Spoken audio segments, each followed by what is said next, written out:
Titawiran jifetum bambuza Yesu zatusom Christu atitamnatatum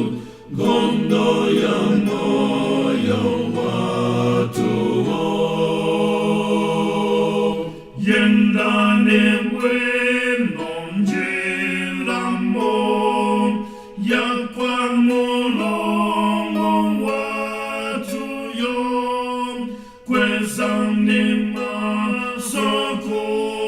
sokuriem Kristo nenjira yomweyo kawatili beyesoyom atsokoleram jiramom tikulupire iyeyom Kristum ni moyo watuo tiwopelanji ifetum alipafubimuyeyom sanga sintikem timayin